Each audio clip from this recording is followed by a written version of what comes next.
Club Penguin is a game that entertained, inspired and captured the hearts of people around the world.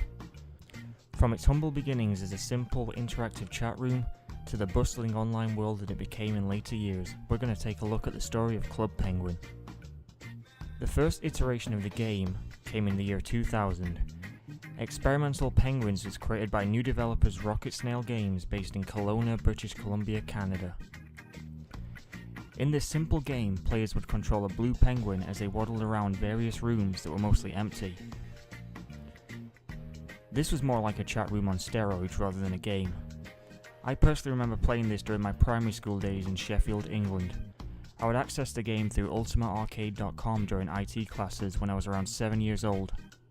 It offered some mild amusement, but for the most part failed to draw us in when compared to its successor, Penguin Chat. I also want to give an honourable mention to another variant I was playing around this time. Rocket Snail was loaning their engine to other companies, and games such as Crab Chat also caught my attention. Although not much evidence exists online for this game, I remember it being an interesting variant of Penguin Chat. Penguin Chat, also known as Penguin Chat 2, was released by Rocket Snail on February 3rd, 2003. By this stage I was 10 years old and still accessing games through ultimatearcade.com. It was here that I discovered Penguin Chat. The biggest differences between Penguin Chat and Experimental Penguins was the option to create an account, although guests could still log in and chat without a proper username. There were only a couple of rooms. The first was a vast white space with an igloo, and the second was another white space with a North Pole featuring an arrow sign pointing back towards the igloo. The igloo itself was empty except for a penguin band that consisted of a piano player, a drummer, and a double bass player. The igloo room would loop a song titled "I've Been Delayed" by local Kelowna band TAS 1000. This band was unique as they created songs using answering machine messages found on an old answering machine they bought at a thrift store. The band's songs would later show up in Penguin Chat 3. Although Penguin Chat was only around for a couple of years, I still have fond memories playing with school friends, especially my best friend Alex, who went under the username Dude127. On March 31st, 2005, a new version of Penguin Chat was released. By this point I had abandoned ultimatearcade.com as Penguin Chat 2 had made me aware of the Rocket Snail website, which I used to learn news and play the latest games they developed. Penguin Chat 3 was a huge improvement. Upon registering a new account and logging in, you'd be placed into the town. There were 3 buildings here: the coffee shop, which you could enter and chat, the nightclub, which at one stage featured the same Club Penguin band playing "I've Been Delayed," but often contained a DJ deck being played by DJ Max. A boiler room could also be accessed through the nightclub later in the game's life. There was also a gift shop, however when entering you were simply presented with a pop-up given the option to buy real merchandise.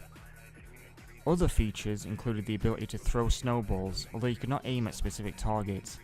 Emotes could also be used and you could also tell jokes. Penguin Chat 3 was only around for a few months, which looking back at it now seemed to have been a lot longer. However, later that year Rocket Snail began hinting at a big update that would take the game to the next level. Screenshots, concept art and news was posted on the official website, and we would soon learn that this would be the new Club Penguin.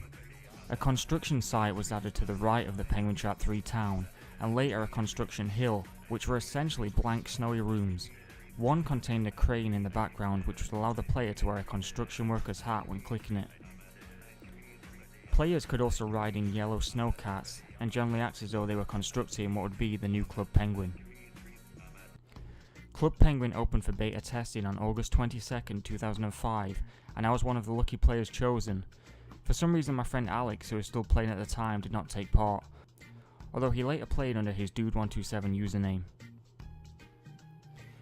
The only other game we were playing heavily at this time was RuneScape, in which I used the same username as I did on Club Penguin, which was Natonstan. After a month of beta testing, Club Penguin officially opened on October 24, 2005.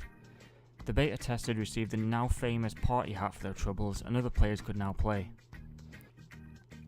Many new features included the vast amount of new rooms such as the dock, ski hill, ice rink, and more. Minigames were also added into the game, which consisted of games found on the Rocket Snail website such as Mancala Bugs and Ballistic Biscuit. This allowed the player to earn coins which could be spent on items in the newly functioning gift shop. Although over the years the game was consistently updated with more items and more limited edition clothing, I recall only playing the game for a couple of years. I remember the first and second anniversary parties and the friends I made during this time, including betas such as Green Day, Kurt Angle, amongst others. However, at this point in my life, I was of course now a teenager, and as most teens, I lost interest in a lot of things. In August 2007, Rocket Snail sold Club Penguin to Disney, and they ran the game under their Disney Online Studios subdivision.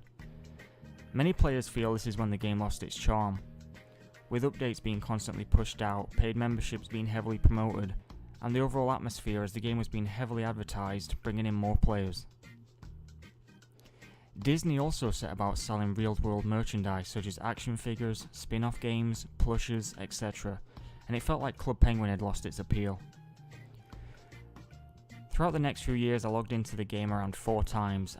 I was unaware that the beta hat would even bring attention, but I soon learned that waddling around the old familiar places among the horde of new players would be the death of my account. As soon as I began getting emails that my email account had been hacked into, eventually in 2010 my account was hacked and permanently banned. Although I no longer played, the realization that I had lost something that I created so many years ago was hard to deal with, and I simply let go of Club Penguin forever. Around 2015 I began getting constant emails and tweets asking if I was Natonstan, the beta from Club Penguin. I answered yes and soon realized people were hungry for information on my experiences with the game. I mostly obliged and shared my memories but never returned to the game. In 2017 it was announced that Disney would be closing the game and instead focusing on a new game titled Club Penguin Island on iOS and Android. The game was officially closed on March 30th, 2017, and although I was no longer associated with the game, I was of course sad to hear it was gone. Club Penguin Island again takes the game to the next level with updates, better graphics, and more in-depth gameplay, but it lacks the appeal that Penguin Chat and Club Penguin offered.